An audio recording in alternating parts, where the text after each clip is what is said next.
Coming up on the Together for Good podcast, I am sitting down and talking with Becky Robinson-Lavenberg, and we are discussing the ways that music affects our life. Becky is a professional musician, a mezzo-soprano singer, also studying to be a mental health counselor, so she's got some great insight on how all of these pieces fit together. I'm looking forward to this. I hope you are too. Here we go. Welcome to the Together for Good podcast, a podcast created by Bethany Lutheran Church in Cherry Hills Village, Colorado, and hosted by me, Pastor Nate Preisinger.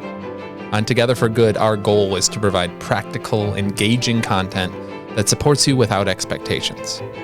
Whether you're feeling disconnected from traditional religion or simply exploring what faith means in your life, we're here to walk alongside you. No matter where you are on your journey of faith, we're glad you're here.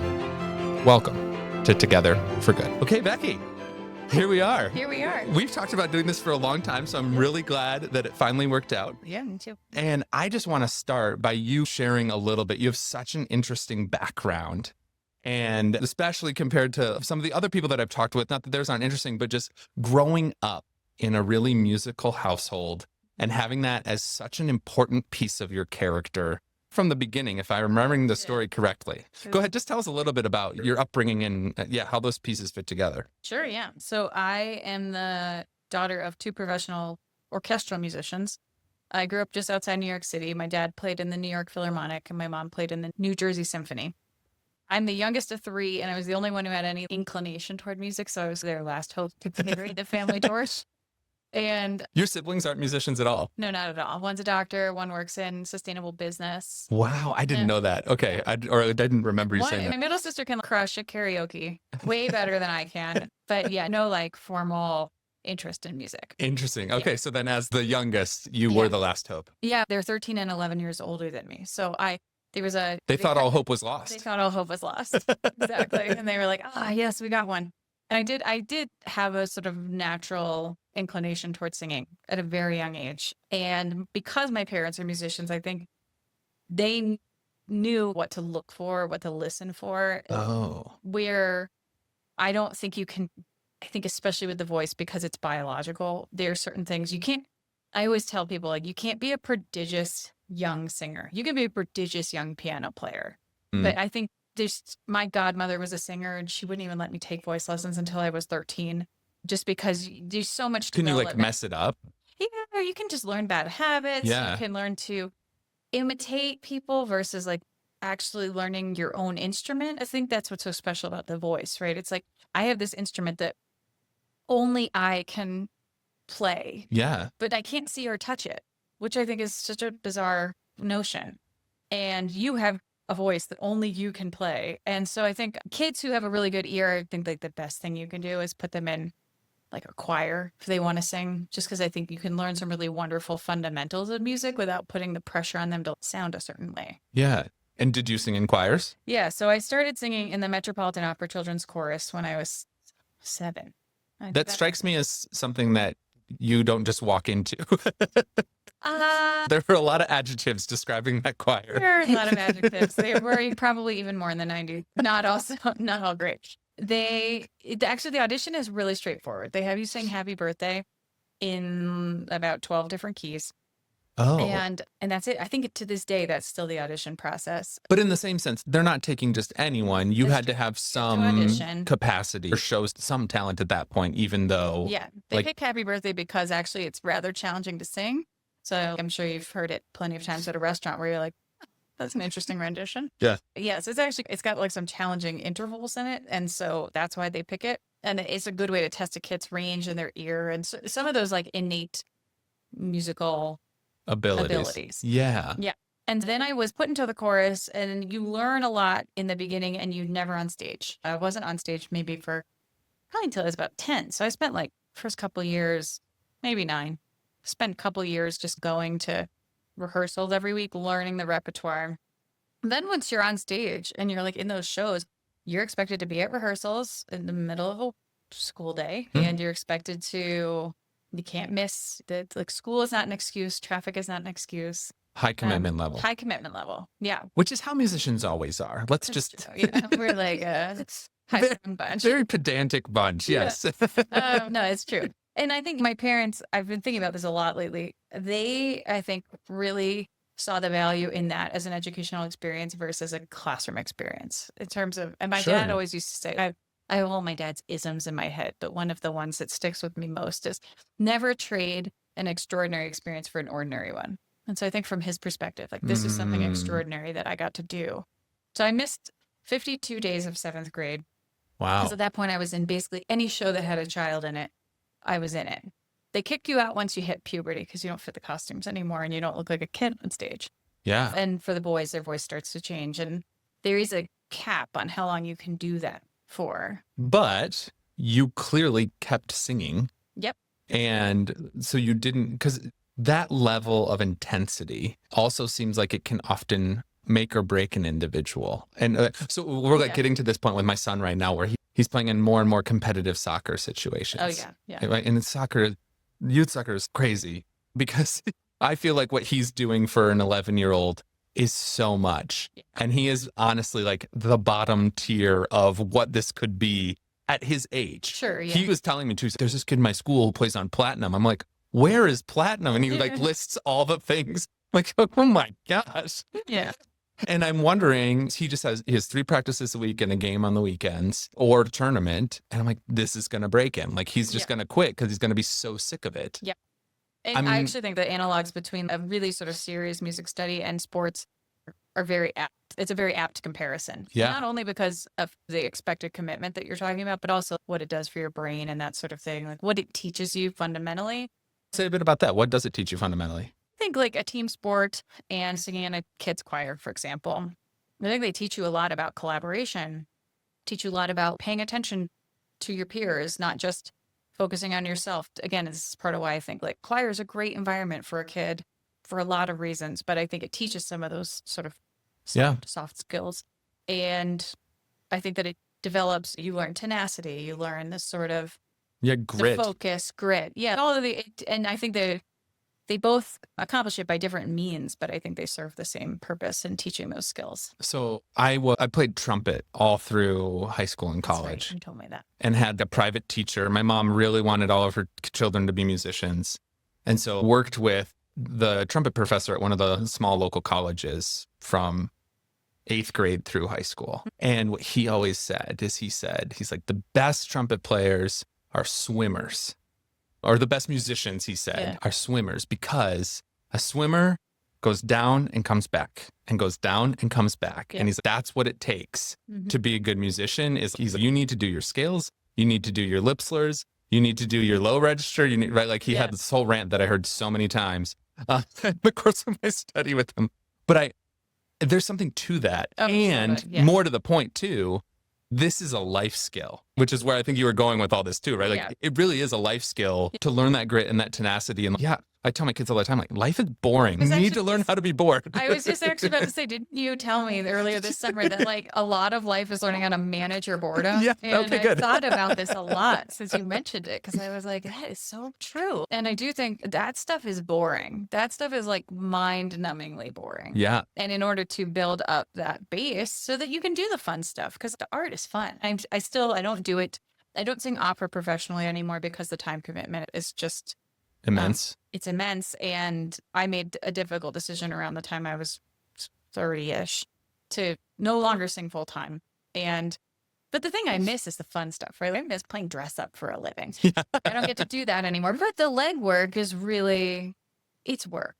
And I think you only see the tip of the iceberg. You only get to, we don't watch the team practices. Maybe as a parent you do, right? For the most part, you see the games. Like we watch the game on TV. We don't see the quarterback. Hours and hours. 18,000 passes. I've thought about that quote unquote a lot. And I was like, and I think when we were talking earlier this summer too, I also mentioned I had the aha moment watching the Olympics last summer too, where I'm like, oh, in another life, I was an Olympian. And then I thought more about, I'm like, that would be miserable because of the repetitions, just the sheer amount of work that has to go into all that.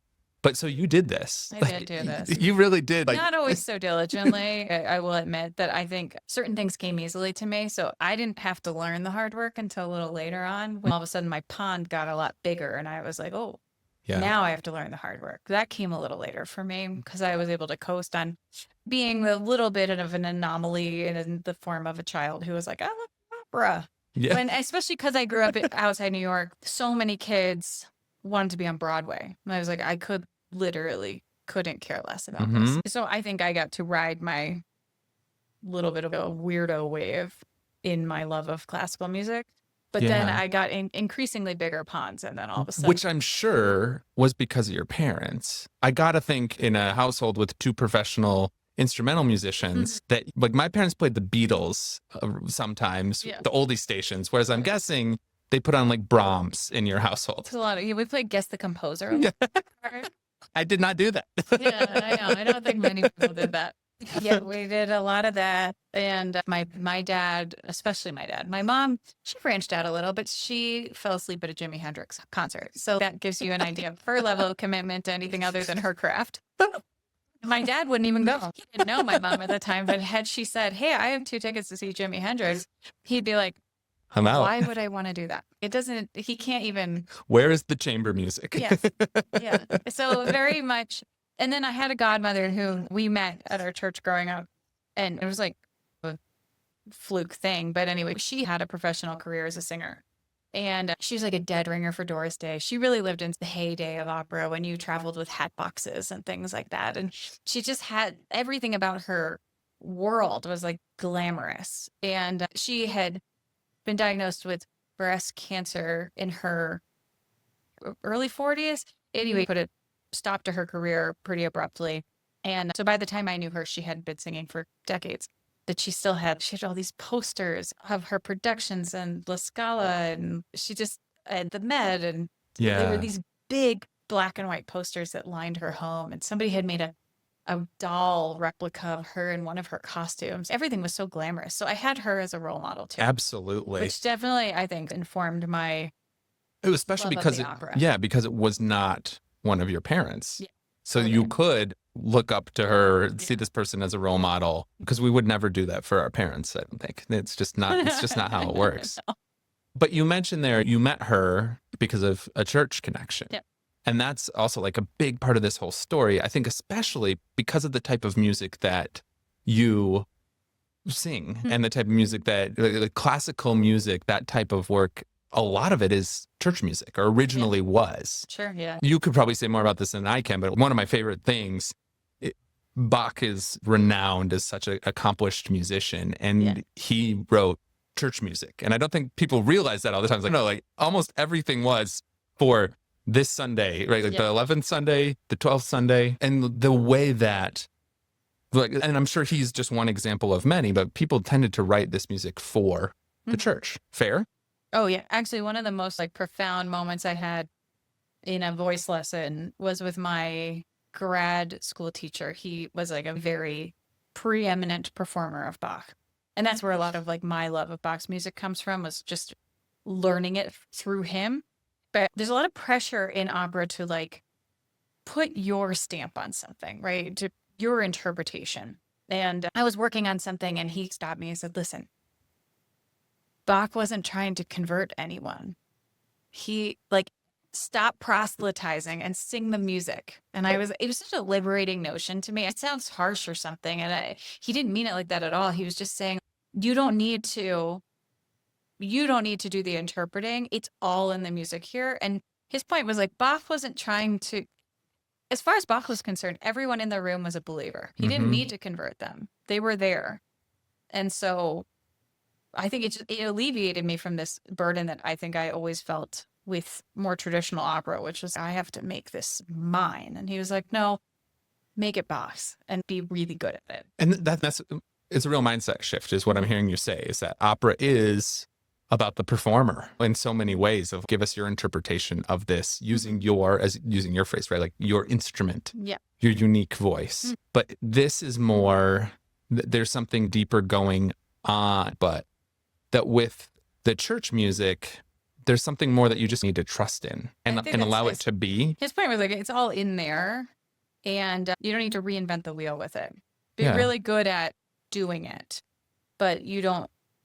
And I think that was one of my strengths when I was singing more full time, was like, I was good at doing. I wasn't always great at this creative interpretation. So actually when people say, oh, you must be so creative, I'm like, no, I don't think of myself as a terribly creative person. I think I was like a Interesting. really good sort of doer of the thing.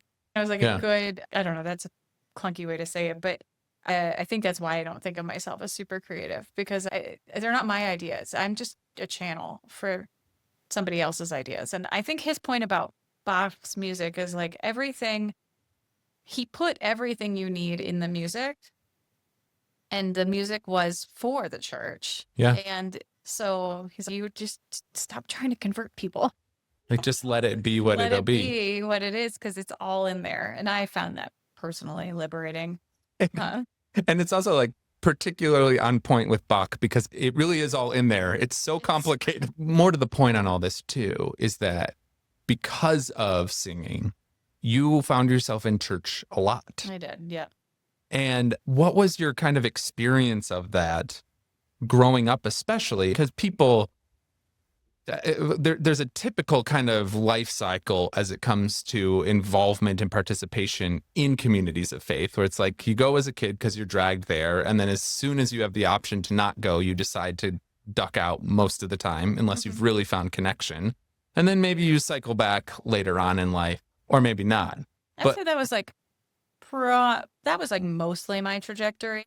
So my parents, they grew up church going, but they were never committed to any like specific, not even a specific denomination, because they picked their music or they picked their churches based off of the music program. And who had the music where they wanted to go and listen every week. Yeah. And who actually had professional behind the wheel, so to speak, when it came to the organ and the choir and all that. I want to talk about that. Yeah.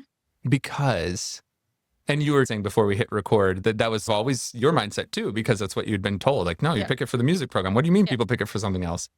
How do you differentiate that? What is it about a church offering a great music program that's different than if that's really your priority, like just go to the symphony because the symphony is going to be better anyways, probably.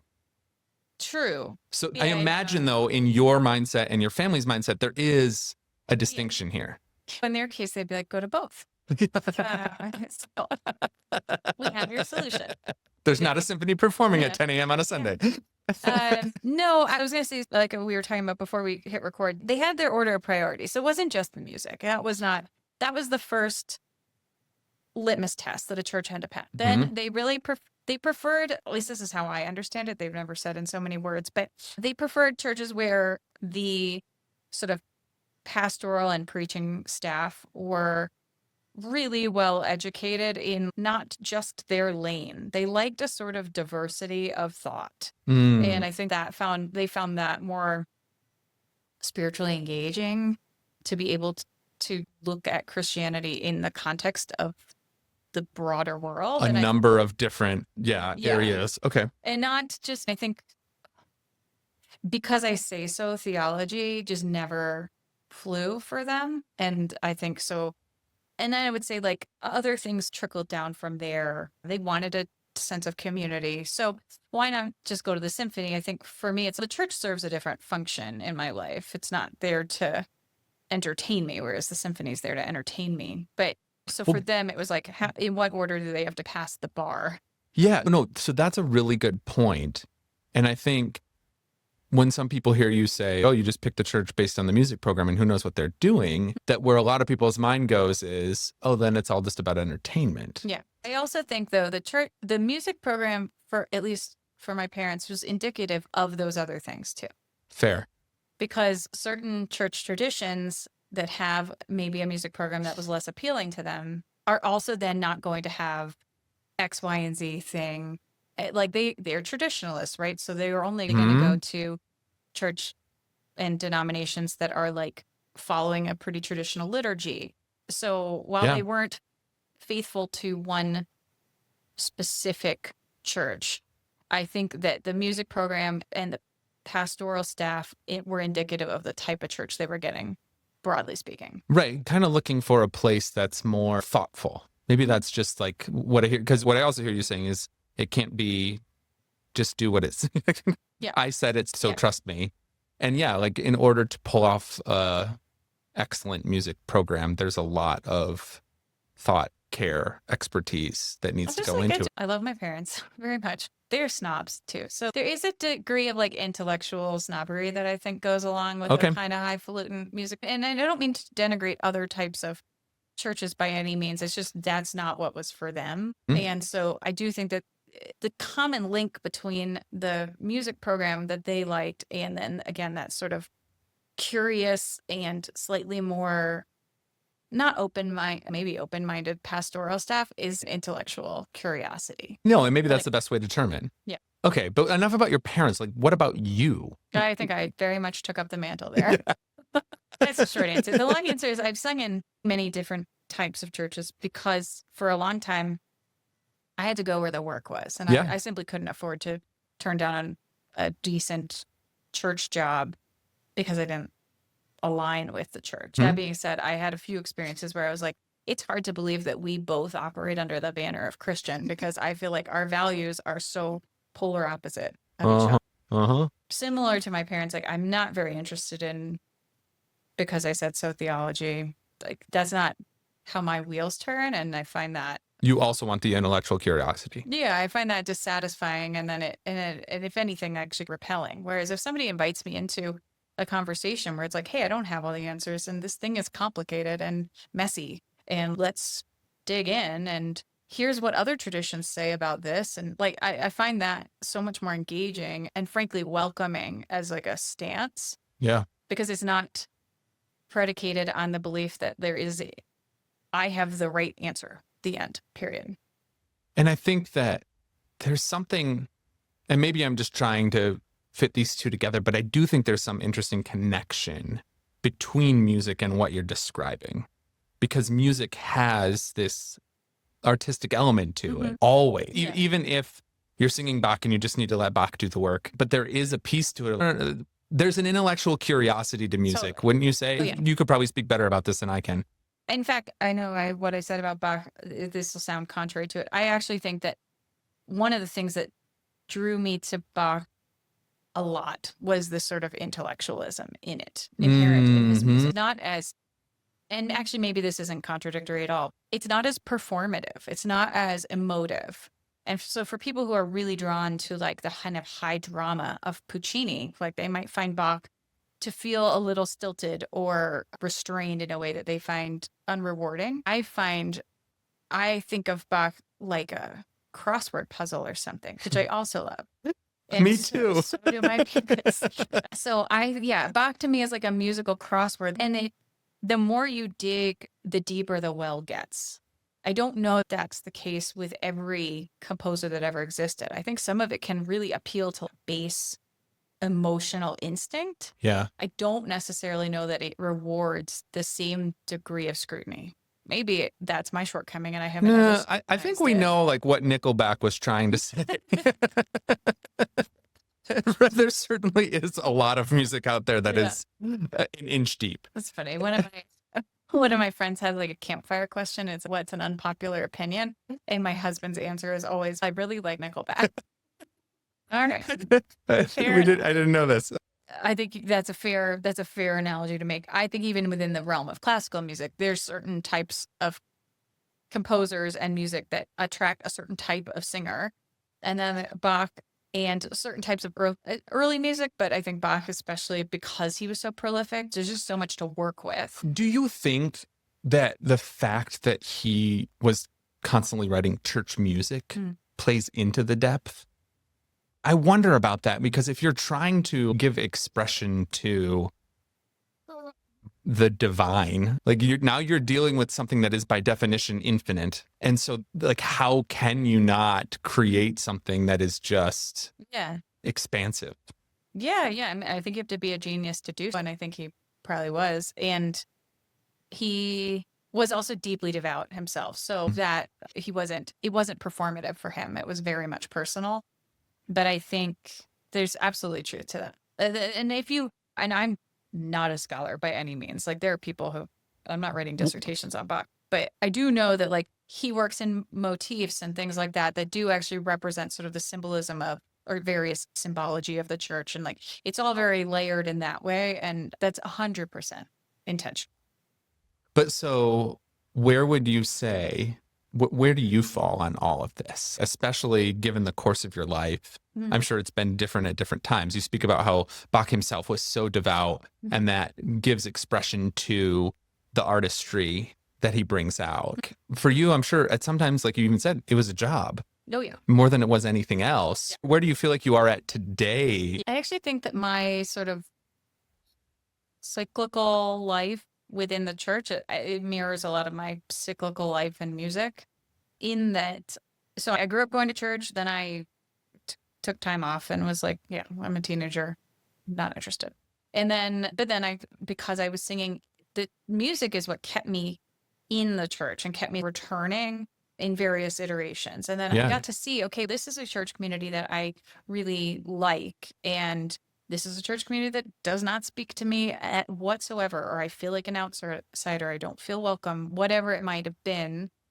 But it was really the job that kind of kept me there. Yeah. And then when I decided to leave the full-time career of singing, I found myself coming back to music because I wanted it in my life, not because I needed it in my life. And I think similarly, I landed at Bethany by accident, thanks to Bach and James Kim. Yeah. But I then decided to stay, even though I didn't need it in terms of to pay my bills. And I found community, and I found a place that I think represents my values, and a place where, if we have a kid, I would want to raise them with exposure to those values. And so I think then it became much more a choice, in the same way that in keeping music in my life became a choice. So I think they parallel each other in terms of this sort of cycle back. And I think with each of those things too came time to grow up a little bit, think about my own values and engage in some introspection. It's not necessarily something I was all that concerned about when I was 22. Yeah. As is the case for most 22-year-olds out there.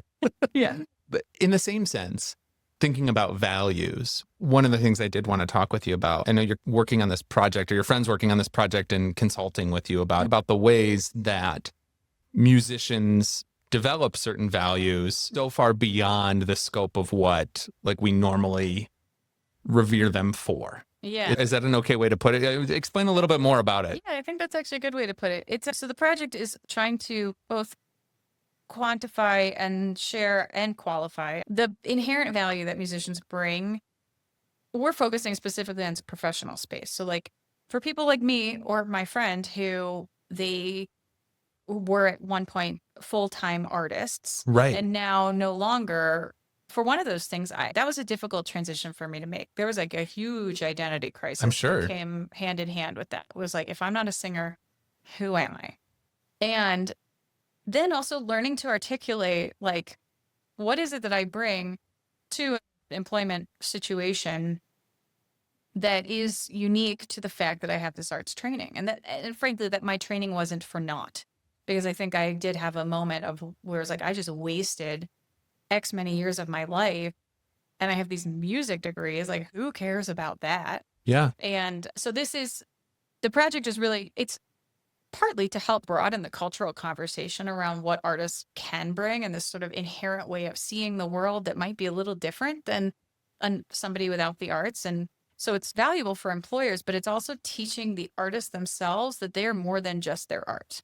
They're more than just what they do. That's simply a kind of bow that gets put on it, and that really what they bring and stand to offer as a value proposition to society is deeper than that. So how would you articulate that for yourself? You were a musician, right? A professional singer. Yeah. But you because of that, I think singing taught me an inherent ability to communicate with people. That to me feels like a big bridge now with going into counseling, is the ability to communicate, say what I mean, what I say, hopefully, at least on the latter. Podcast listeners, you be the judge. Yeah, really backed myself into a corner with that one. No, and then also there's a degree of, there's a lot of listening that's involved in music too. Absolutely. This sort of responsive, they say it's not acting, it's reacting. But a sensitivity. Kind of responsive sensitivity that in order to be a good colleague on the stage, I think that communicates. I think storytelling is an inherent trait that I have cultivated. And that fits so well with the opera piece. Oh, yeah, totally. Obviously, like that's telling a whole story, but even the subtleties that you were saying of how opera singers have to bring their own story into it. Yeah, exactly. Like I can't just tell the story that's in the book. I have to bring my version of the story that's in the book. And so you mentioned that you're being trained as a mental health counselor. That's the trajectory that you hope to end up on. Yep. And yeah, what is it about that's compelling or interesting to you? I think it is a lot about story. Again, I think a lot of things probably boil down to that for me. Yeah. I love hearing other people's stories, and I think helping people tell their stories. I think a lot of times people come to counseling telling themselves one version of the story, not realizing that there's alternatives available to them. And I think that I'm particularly interested, at least at this point in my training, and I reserve the right to change my mind, but I'm interested in working with an older population. So like post-retirement age. And I think part of that is because a lot of times when people go through retirement, they have an identity crisis. And that's something that I can relate to. Yeah. I do like to tell people, and they say, "Oh, you used to sing?" And I say, "No, I retired young." That's something that, though I may not be able to understand the sort of full scope of what somebody's going through, I can appreciate that piece of the experience. And I think also just, helping people figure out, okay, what story do you want to tell? Yeah. If you feel like you're running your head against this brick wall over and over again, maybe we need to revise the narrative a little. And I feel like, especially given the amount of musical work that you've done in faith setting, those two factors just strike me as leading really well into that space.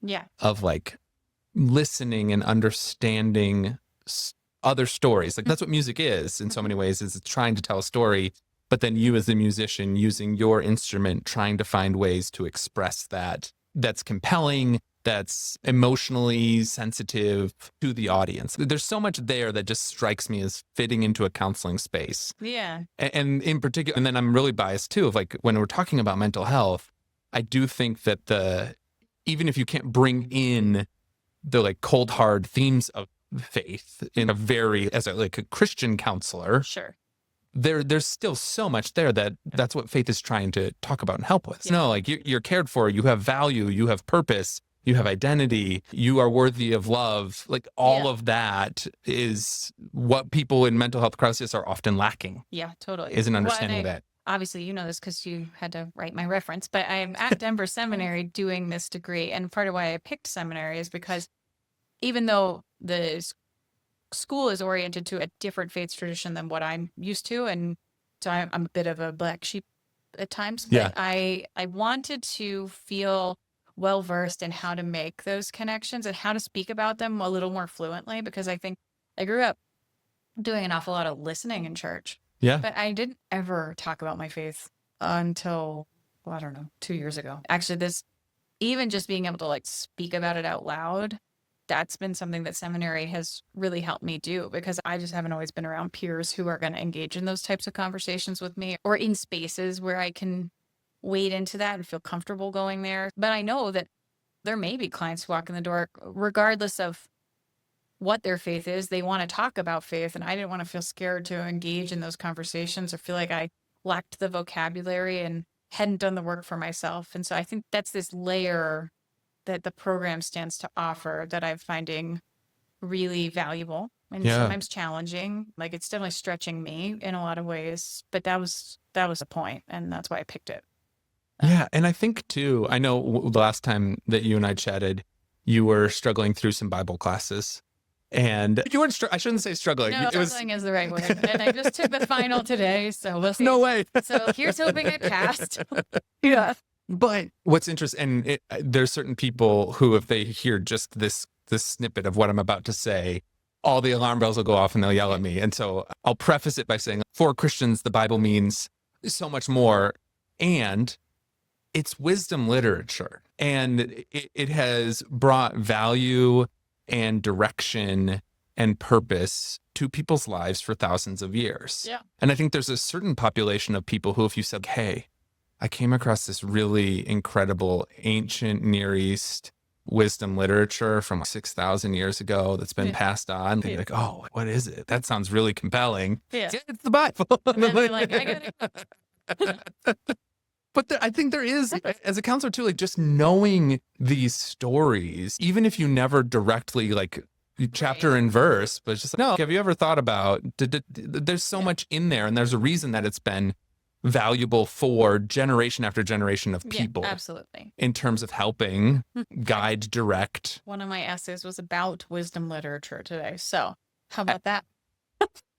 No, I completely agree. I know some of my classmates intend to work in a Christian setting, like at a Christian school or church or whatever. And they, I think, want to be fully prepared to engage in a much more sort of obvious way with it. But I think for me, it's like, it was being able to weave those pieces together. It's the crossword puzzle again for me. It's like, how do these things all intersect and connect together to create a whole? And it's an important part of my life. So but it's an important part of my life that I didn't pay a lot of attention to. Sure. And yeah, I think the biggest first step in this process for me has been also being able to then articulate what matters to me.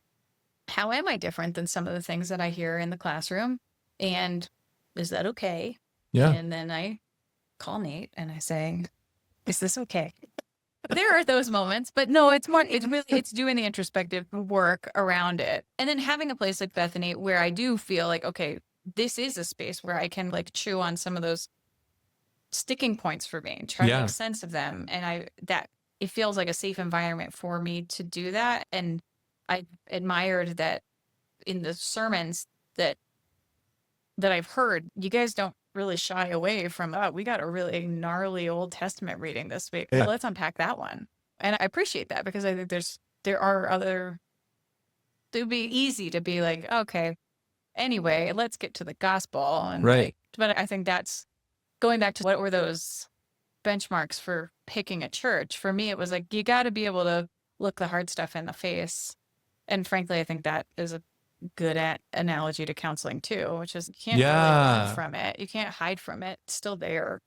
The class I took this summer was Old Testament. So there's some stuff that a lot of people really like to sweep under the rug and be like, we didn't see that. And so there's some tough stuff in there. How do you make sense of it? And what I love about what you're describing though, in terms of the story of your life, is how you're now piecing together the breadcrumbs. And I don't believe that God just has a set plan for each of us and like they're going to do this, that we're just following some sort of linear direction that's a mystery to us. Yeah. But I do think that when we look back in retrospect, you can connect the dots. It's funny you say that because that is literally the imagery that I used in my application essay for Denver Seminary. No way. Yeah. I called it a mosaic, but I was like, you pick up these pieces, these tiles, and you're like, look at all these. But similarly, I don't believe I'm like walking some path that's been perfectly laid out. Like I believe human beings have the free will to choose. But then when you do, you get nudged where you are meant to, I have no regrets about my experience in music, even though sometimes it feels, well, that really set me back 10 years, 15 years in my career. That's one way to look. That's one story I could tell myself. Right. The other way to look at it is that was like really essential character development that got me to where I'm at.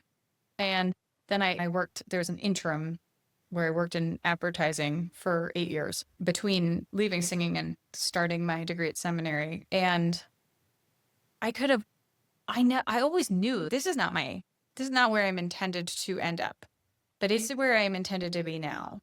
And frankly, I think I got that job because the CEO who hired me has a background in music. And so for the first interview of however many I did, I didn't actually have to sell her on those sort of core attributes. She knew them inherently. She's like, if you are a musician, you're X, Y, and Z.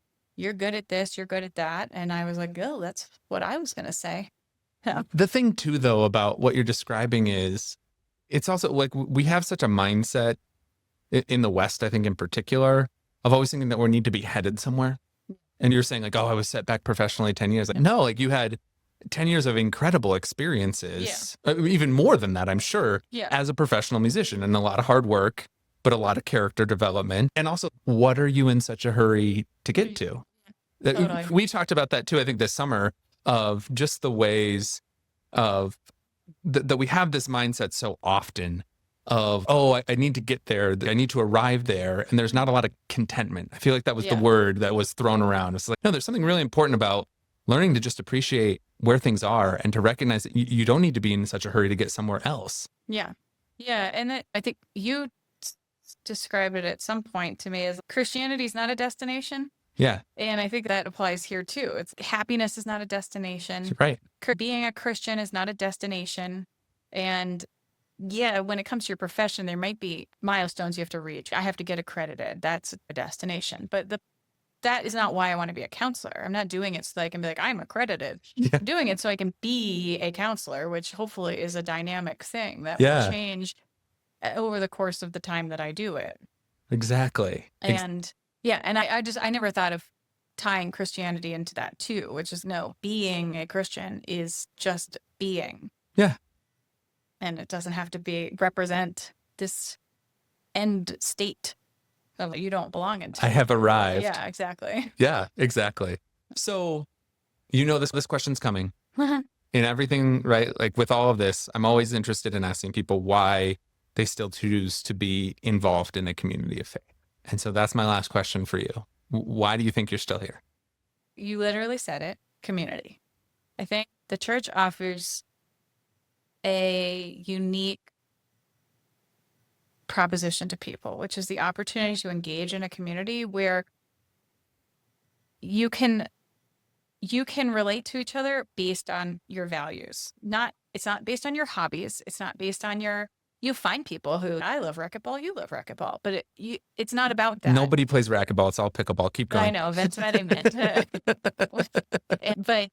But yeah, you know what I mean? It's like, it's not based off of, it's not conditional around a hobby. It's not conditional around a political belief. It's not conditional, really. It's like saying that, okay, if I'm walking through these doors and I want to be here, I can guess that the other people here align to these certain values. And that offers a unique structure for building a community that I don't know that another space in my life offers that.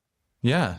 It is a place where like I can wrestle with my hard questions with faith and feel like I'm not going to get punted out the door. There are churches where I do feel that way. So that's why I'm not there and I'm here. And I think that's really, truly what it boils down to for me, which is that it's an hour or two of my week where I am a part of something bigger than myself. Yeah. I am not the center of that universe. I don't think we have that many spaces in our lives anymore where we're not the center of our own universe. Yeah. And I like that. I can set my life aside and be a part of something bigger. So it's why I've been trying to like get more involved. And I'm always like, I'm a little bit of a slow mover in that department, but that's part of why I've wanted to get more involved and like really actually take advantage and tap into the community that the church stands to offer. I'm super glad you are a part of this community. It's been really fun getting to know you over the last several years as you call me with questions about seminary and everything else. I love those types of conversations. Well, I appreciate it. I always appreciate you taking the email or the text or whatever, because it helps me level set when I'm like, oh, what am I doing? You're doing great. And yeah, thanks for sharing all of your heart and your story with us in this way. And you, dear listener, thanks for listening. As always, stay in peace. Thank you for listening to the Together for Good podcast. If you'd like more resources for your walk of faith, please visit our website, bethany-denver.org, or download our mobile app by searching Bethany Connect in your phone's app store.